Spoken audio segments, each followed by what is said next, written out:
Todo el mundo va a estar muerto, además, cuando yo esté ya al final. Lo otro, ¿no? Si hablamos mucho, Mejor si al hablamos final. mucho ahorita, todo el mundo va a estar muerto antes de que Sí, yo termine. le damos la palabra a Nick ahora. ¿Será que puede pasar aquí? Sí, te voy a dejar aquí. Me he enganchado yo.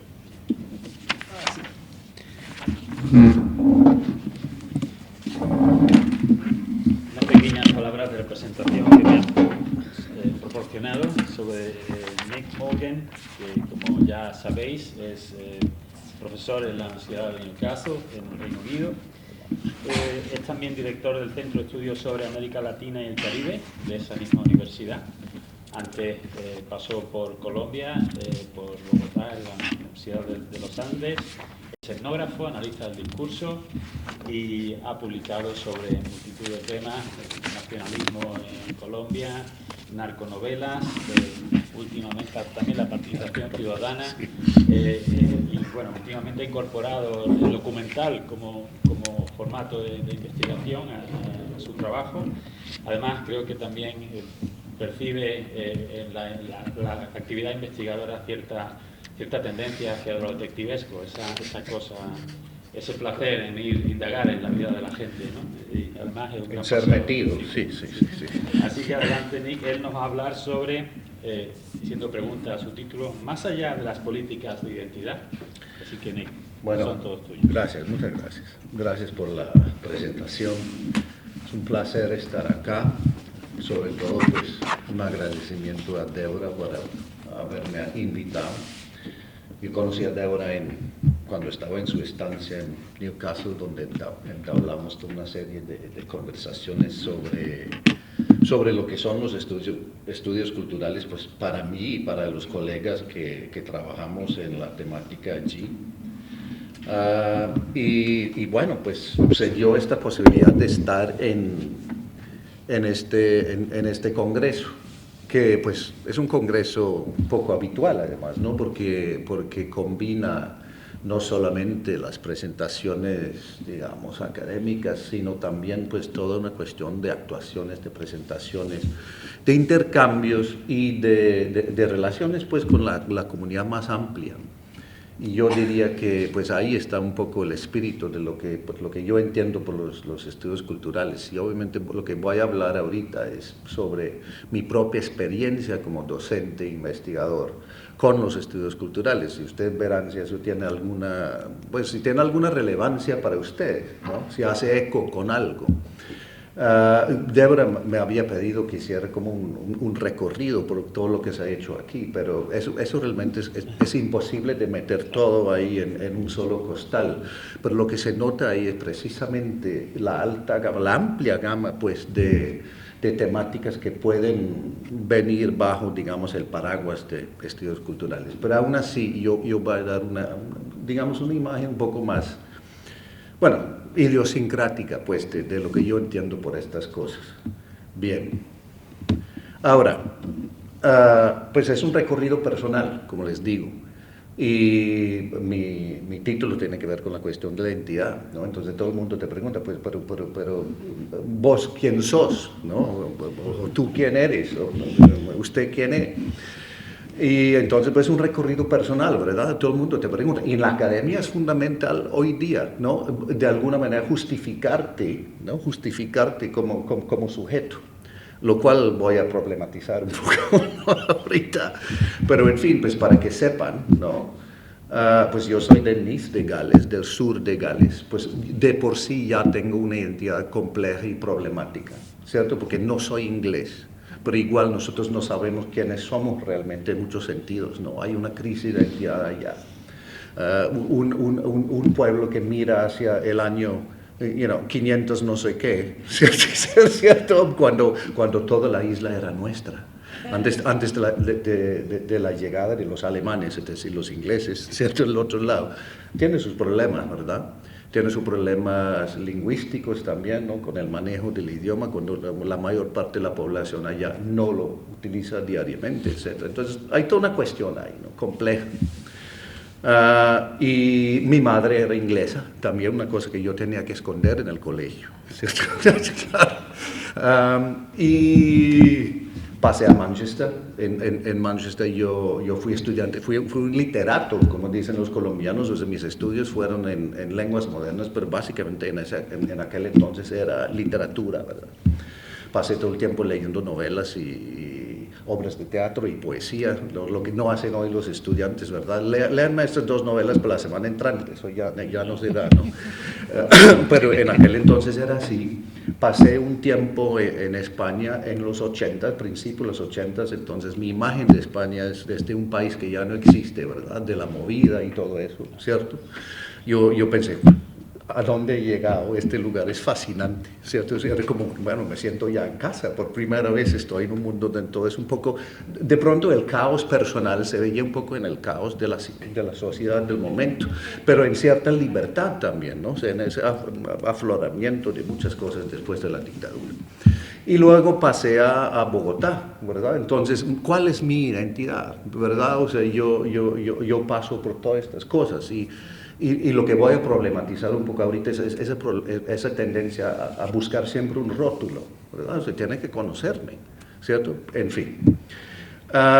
Y mi trabajo en Colombia era de alguna manera explicar el Reino Unido a estudiantes colombianos mientras hacía investigación sobre Colombia. Eso también era complejo, ¿cierto? Entonces fue ahí donde tuve que echarle mano a la noción de los estudios culturales. Entonces, pues, hagamos un pequeño repaso. No voy a hacer un repaso de todo lo que son estudios culturales, pero algunas figuras que eran importantes para mí. Pues primero el Raymond Williams. Ahí está con su... Tiene una cara de cadáver, este hombre se había muerto en vida. Y él trabajaba en la Universidad de Cambridge, ¿no? En los años 50. Venía de una familia de clase obrera de Gales. Entonces era marcado por sus experiencias en la Segunda Guerra, ¿no? Había pasado por todo eso. Pero tiene una visión como antropológica de lo que es la cultura, ¿no? En un momento cuando lo que se buscaba ahí es un poco lo que podríamos tener una conversación sobre eso, ¿no? De lo que se apreciaba en Cambridge era la alta cultura. O sea, hay una cultura que vale la pena tenerla y otra cultura que no vale la pena tenerla. Y él dice, bueno, yo vengo de una comunidad que tiene valores, ¿cierto? Aunque no sean, digamos, de X clase, que son superiores a los valores de estas personas de élite en el Reino Unido que se creen los dueños de la cultura, ¿verdad? Entonces, la noción de él, culture is ordinary, la cultura es de todos los días, ¿cierto? Es cotidiana, es una cuestión común y corriente. Y él fue de los primeros que empezaba realmente, siendo él un gran estudioso de la literatura, uno de los más renombrados en los estudios de la literatura inglesa, curiosamente siendo él galés, pero él empezó a estudiar cosas como la televisión y estas cuestiones, ¿no? Y nos legó muchas cosas muy útiles, como la importancia de lo que él llamaba las estructuras de sentimiento, ¿verdad? De la cuestión afectiva, ¿ya? Y lo importante de los cambios en la cultura, ¿no? Y él sacaba esta división en 3 partes entre lo residual, lo hegemónico, lo emergente, que es un poco rudimentario, pero igual, o incluso hoy día es útil, es un poco también lo que usted estaba mencionando ahorita, uno podría mirarlo ahí, ¿verdad? Pero para mí estudiaba un mundo desaparecido, ese era el mundo de mis papás, ¿verdad? De los 50, o sea, yo nací en el 60. Y las críticas a Raymond básicamente era que él veía un Reino Unido muy homogéneo en términos étnicos, ¿verdad? Lo importante para él era la cuestión de clase, sobre todo. Pero, digamos, todo lo que era la historia imperial, colonial del país, no entraba realmente ahí. Eso lo entiendo por el momento, porque era el momento de lo que llamaban el consenso de posguerra, ¿verdad? Donde el estado de bienestar realmente existía. Yo me acuerdo de eso como niño, cuando yo viajaba a Europa con mi padre. Yo pensaba, oye, no, pobres europeos que tienen que pagar para las cosas, que allá todo era gratis. Tú entrabas en un museo, en un castillo, un monumento, toda la medicina, toda la educación, absolutamente todo gratis, ¿no? Es un mundo que hemos vendido completamente, ya no existe. Ahora, lo que tenemos ahorita es un simulacro de Estados Unidos en el Reino Unido. Y esa incapacidad, digamos, de enfrentarse a la cuestión, digamos, colonial, yo estoy seguro, fue lo que nos dio el Brexit, ¿no? Que ha sido un acto de una herida infligida colectivamente absurda, ¿sí? Pero tiene que ver con eso. Entonces, bueno, siguiente, Stuart Hall. Bueno, Stuart Hall realmente como para mí fue el mentor intelectual en las cosas, ¿no?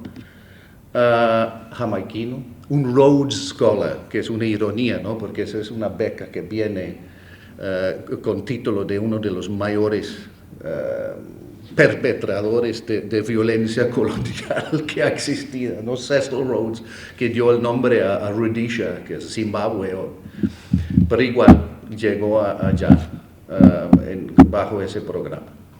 Y él venía de Jamaica, pero venía de otra clase, no era de mi clase, ¿no? Venía de una clase media que básicamente como que se modelaba sobre el Reino Unido, ¿no? Fue un colegio privado y todo ese tipo de cosas. Y él dice, yo no sabía que era negro hasta que llegué al Reino Unido, lo cual obviamente no es cierto, porque cualquiera que conoce a Jamaica sabe que hay una pigmentocracia, una obsesión con los colores de piel que está ahí, pero él lo decía con cierta malicia, ¿no? Como decir que ustedes me hicieron sentir algo que no había sentido antes, y eso es cierto. Y es curioso porque este es el máximo exponente de estudios culturales, y lo digo en el sentido más amplio, ¿no? Como del Reino Unido. O sea, es el mejor, o sea, si tú quieres entender lo que es la sociedad británica de los 70s, 80s y 90s, no hay sino Stuart Hall, alguien que vino desde fuera. Y claro, él vivió tantos años en el Reino Unido que ya era jamaiquino, era británico, ¿quién era? ¿Acaso importa? ¿Acaso tenía que escoger una de las dos cosas? ¿No? De nuevo está la cosa. Bien, entonces pues hay su actividad política y yo creo que en los estudios culturales, tanto por el lado de Raymond Williams como por el lado de Stewart, la actividad política era central, ¿verdad? Raymond Williams trabajaba siempre en la educación popular, ¿cierto? Adult education, extramural, ¿no? Las cosas, las clases para la gente que ya trabajaba o sea, hacía cualquier cosa, pero quería aprender algo de algo. Entonces eso era fundamental para él. And Stewart se metió en la política, digamos, del Partido Laborista y todas esas cosas ya de frente y fue un fundador de lo que es The New Left Review, que fue la revista de mayor importancia en la izquierda británica democrática, digamos. No los tanquis, como los llamábamos, ¿no? Los tanquistas, que eran los que apoyaban a la Unión Soviética. Y es un intelectual público, exactamente. Y las críticas a Stewart eran básicamente que no enfatizaba suficientemente el tema de género. Y la gran crítica de Stewart era Angela McRobbie, ¿no? Que le reprendía y decía, mira, aquí no estás tomando en cuenta esta cosa. Y aquí obviamente tenemos que entender un poco esta relación entre profes y estudiantes de doctorado, que era fundamental en Birmingham, ¿no? Que esa sensación de que, mira, somos pares aquí. Angela fue estudiante de doctorado, fue doctoranda allí, ¿verdad? Lo mismo vamos a ver ahorita con Paul Gilroy, ¿no? Que fue estudiante allá. Pero esa noción era que aquí hay un intento colectivo de entender algo, ¿cierto? De entender muchas cosas, de hecho, pero esa sensación de trabajar como grupo era fundamental. Y creo que eso también es muy importante en los estudios culturales, porque en la academia en general todavía tenemos el modelo del profesor investigador que es empresario de sí mismo, como diría Foucault, que tiene que venderse constantemente, ¿no? Que tiene que mostrar que, mira, yo soy mi propia empresa. ¿Ya? Esas son las cosas realmente nefastas de la academia neoliberal. Paul Gilroy, pues ahí está. Pues mírenlo, la cuestión de Paul, ¿no? O sea, su madre era de Guyana, su padre era un blanco inglés, ¿verdad? Entonces las complejidades de las identidades están ahí. La cuestión de con quién identificas, cómo te vas a identificar, o cuál es tu reacción ante las maneras en que te identifican. Porque igual lo van a identificar como no blanco, ¿cierto? En un país con una mentalidad colonial, eso es lo importante. Entonces él dice, listo, ¿saben qué? Yo abrazo enteramente eso. ¿Ya? Y obviamente fue el escritor de este libro tan fundamental que es el Black Atlantic, ¿no? El Atlántico Negro.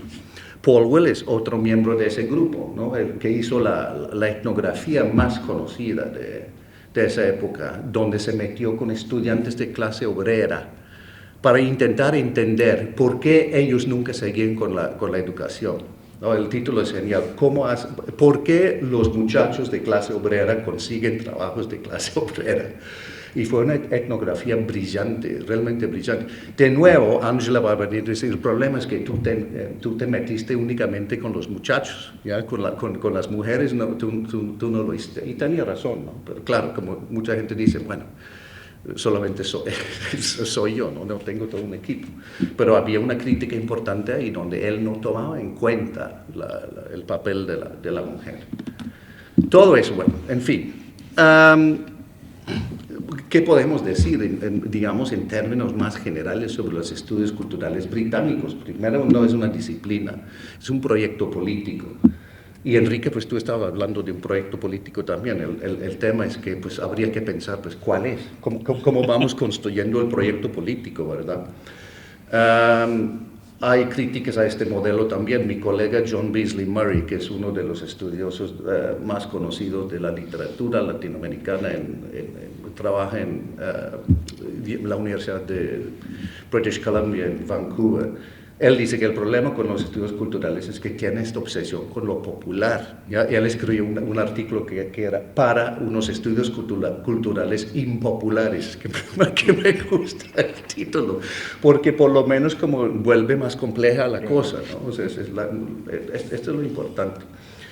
La importancia de la educación popular, y a mí me parece que es fascinante lo que ha venido haciendo Débora con este congreso, precisamente tender esos puentes, digamos, con la comunidad más amplia, invitar a la gente que entre y intentar entablar esas conversaciones entre académicos y la gente, que además por un lado pues nos invita a cambiar un poco la manera de hablar, ¿verdad? O sea, bajarle un poco a la jerigonza académica porque la gente entienda, ¿no?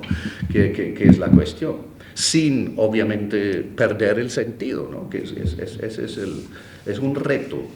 Y claro, un cuestionamiento de lo naturalizado, de la autenticidad, de la tradición, ¿no? O sea, hay una tendencia, yo lo he visto acá, ¿no? De, bueno, ya todos sabemos qué es la identidad andaluza, de alguna manera, se siente, ¿no? Lo que dice la gente.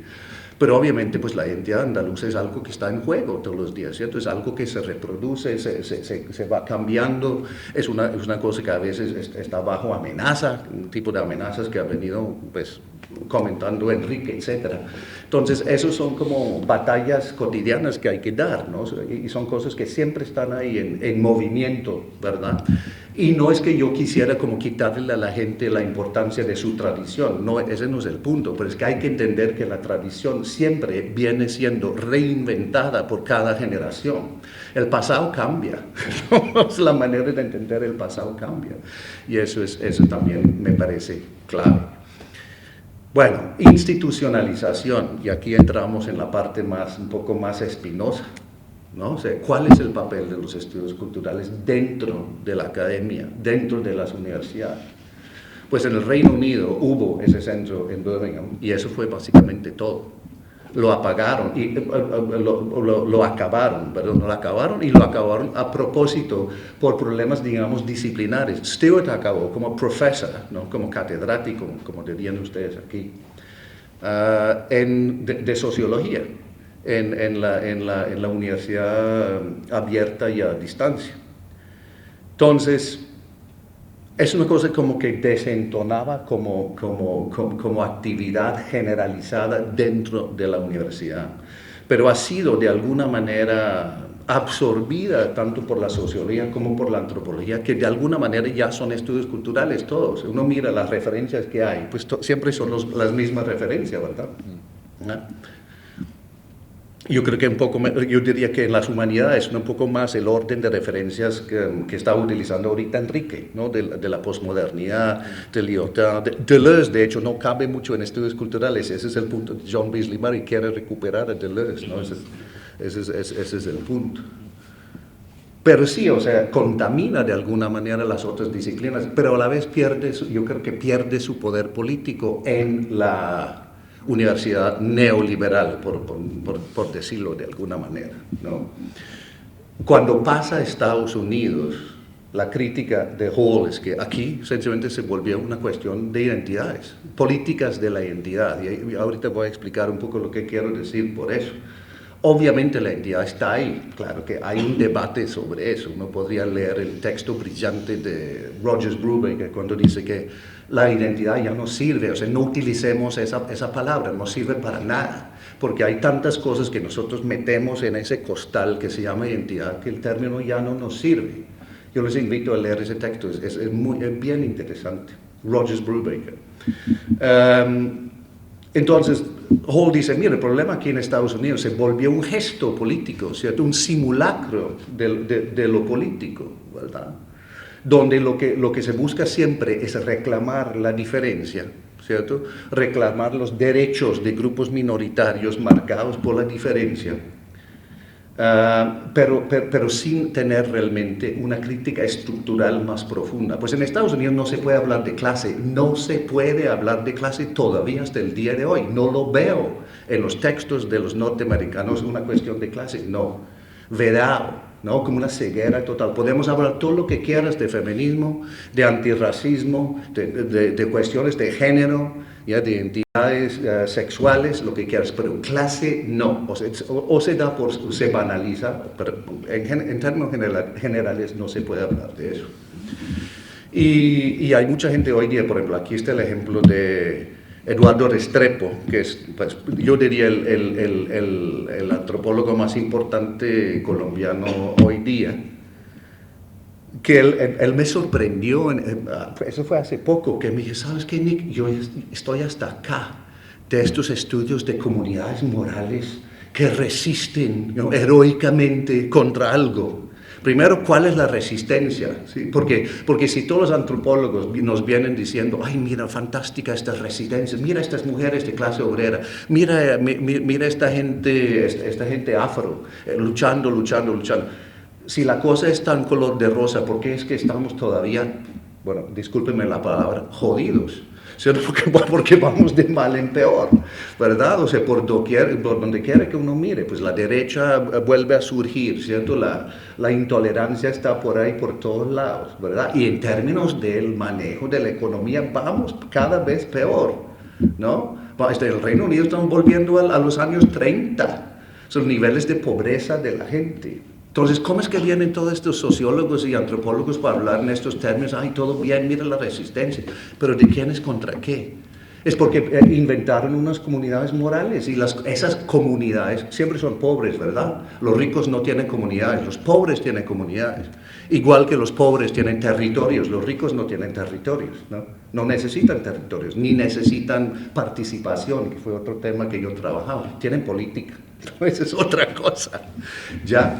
Entonces, esa fue como de los fundadores de los Estados Unidos, de los estudios culturales, ese fue el reparo contra lo que vino a ser estudios culturales norteamericanos, ¿verdad?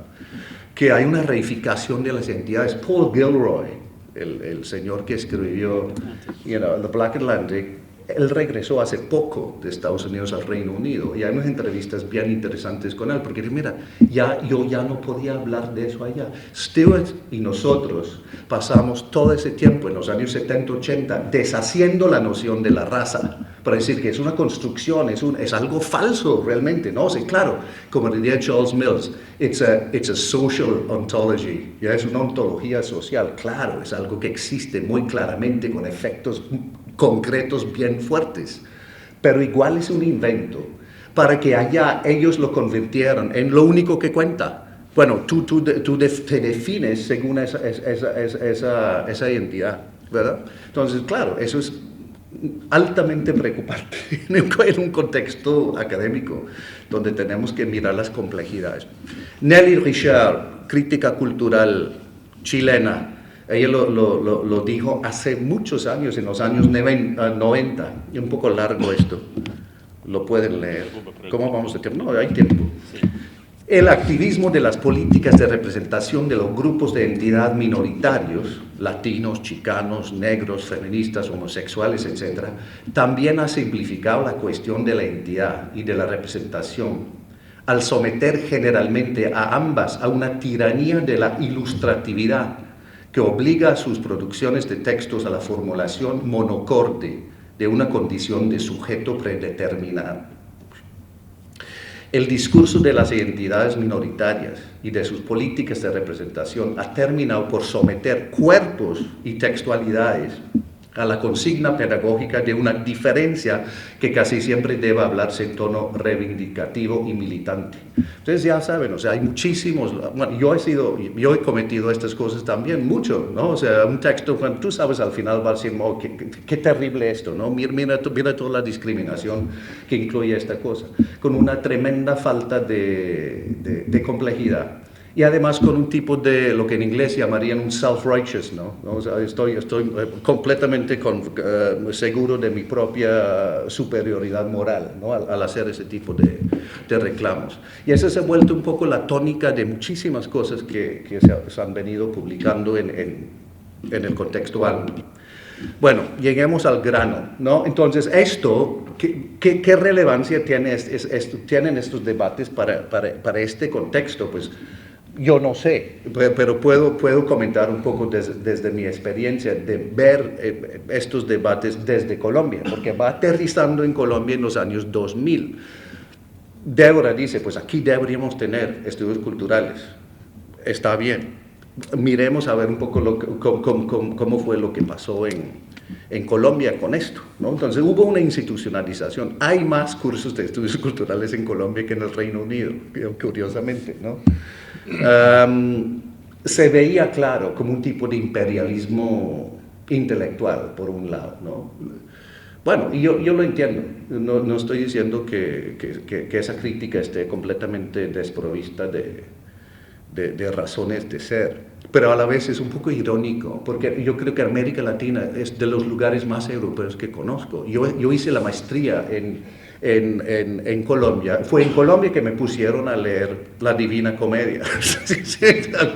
O sea, esa sensación de que aquí hay como toda una historia, ¿cierto?, cultural, etcétera, que tiene antecedentes europeos, era clarísimo, ¿verdad? Entonces, esa cuestión de cómo manejamos las tradiciones. Hasta la misma gente, si uno mira la cuestión de personas como Walter Mignolo, ¿verdad? Uno mira las referencias de él, pues él vive dentro de un mundo completamente, entre comillas, plagado de referencias europeas. Pero cuando él le da la gana empieza a tildar a la gente de eurocéntricos, que básicamente es una movida que dice, tú cállate, no puedes hablar, ¿ya? Claro que ahorita yo estoy bien, porque cuando yo trabajaba en Bogotá, yo estaba bien, un héroe, un europeo trabajando en América Latina, listo, qué bien. Me fui para Newcastle, no, ya es parte de los que vienen aquí a estudiarnos, ya, políticas del conocimiento, no sé qué. Ahorita otra vez estoy bien, porque Mignolo cayó en cuenta que los celtas somos los marginados de Europa. Gracias, Walter. Me diste razón de ser. Ustedes entienden, ¿no? Un poco de ironía en estas cosas. Walter Mignolo no es santo de mi devoción. Alguien que trabaja en la Universidad del Tabaco, ganando un gran salario, posándose de protector de subalternos, no me convence mucho, ¿no? Sorry. Me estoy despotricando, esa no es la idea. Y claro, pero era el momento decolonial, ¿no? Entonces, decían, pero ustedes están inculcando los estudios culturales británicos, Stuart Hall y todo eso. Curiosamente, Eduardo Restrepo, que está aquí, estaba cercano a ese grupo y ahorita se volvió el máximo exponente del pensamiento de Hall en América Latina y traductor de Hall, ¿no? Pero detrás de eso hay esta cuestión de la gente se posiciona en la academia, ¿no? O sea, en la academia neoliberal es eso. ¿Cómo me hago carrera? ¿Cierto? Entonces hay una búsqueda de novedad, una búsqueda de esto, una búsqueda de roscas para publicarse y hay toda una lucha uno solamente tiene que pensar por un minuto en Bourdieu, ¿cierto? La lucha por el capital dentro de la academia. Es evidente, entonces hay una parte de eso en todas estas cosas. Bueno, a ver, ¿cómo voy de tiempo? Bueno, casi, un poquito ya. Entonces, sí, o sea, pensar Colombia desde los estudios culturales fue útil para mí. Y también repensar los estudios culturales desde Colombia. Porque eso fue una cosa importante para Hall, ¿no? Siempre es lo coyuntural, hay que mirar la coyuntura, no se trata sencillamente de aterrizar y aplicar unas unos modelos y unas metodologías en un contexto X. Hubo un encuentro con el pensamiento latinoamericano, muchas veces un choque, que esas cosas habían pensado antes, obviamente allá. O sea, hay toda una historia de ensayistas y personas que habían pensado lo que es la tremenda complejidad social de esa región, y hay unos pocos nombres, ¿no? Desde Ortiz y Suagiaco, Ángel Rama, Roberto Schwartz, García Canclini, Nelly Richard misma, Antonio Cornejo Polar, Beatriz Sarlo, son muchos.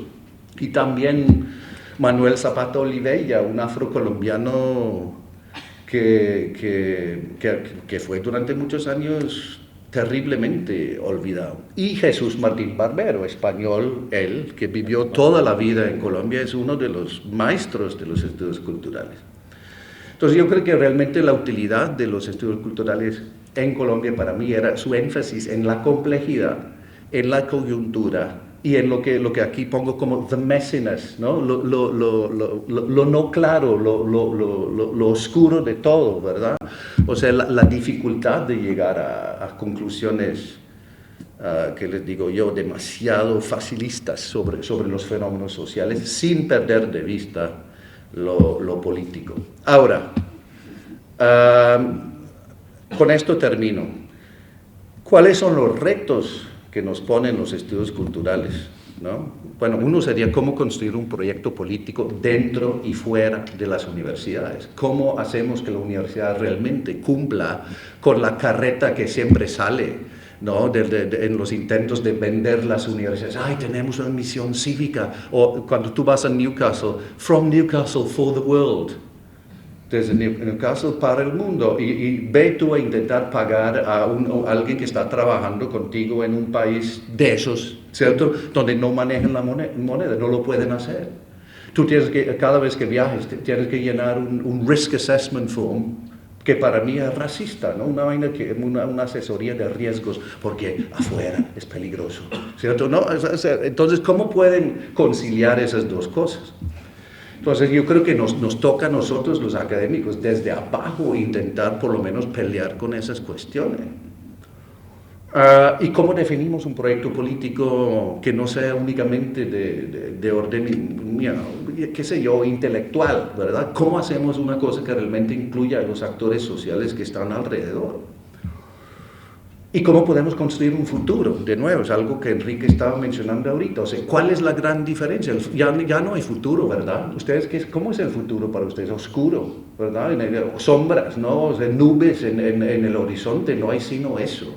Entonces no estamos con sueños utópicos de emancipación, ¿verdad? O sea, el proyecto de la ilustración y todas esas cuestiones, que yo quisiera defender, de hecho, en muchas cosas, ¿no? Y finalmente, ¿cómo aterrizamos los estudios culturales en lo local? ¿Qué podrían significar aquí en Málaga los estudios culturales? ¿Es una cosa que sencillamente es como algo folclórico, ¿cierto? Donde vamos a mirar qué es lo que nos hace andaluces? ¿O es algo un poco más complejo, que efectivamente hemos visto en este congreso? Este congreso ha sido un ejemplo de eso en muchos de los paneles y ponencias. Pero vuelvo, y con esto termino, lo que a mí me pareció la parte realmente más atractiva de este congreso ha sido los momentos de intercambio con personas fuera de la academia. Porque ahí donde tiene que pensar, pucha, toda esta carreta que yo tengo, ¿realmente puedo hacer entender a la gente esto? ¿Y qué van a pensar de esto? ¿Cierto? ¿Y cómo respondo yo a eso? Porque nos volvemos muy cómodos en nuestras oficinas. ¿Ya? Esa es la cosa. Y nos volvemos incapaces de hablar con la gente si no tenemos cuidado. Claro, eso sin, ¿qué les digo yo? Sin un tipo de, una palabra que no voy a pronunciar en español ni en inglés, sin fetichizar el campo y todo eso, ¿verdad? Pero igual, la relación con la gente es fundamental. Y con eso termino. Y me disculpan haber echado tantas. Muchísimas gracias.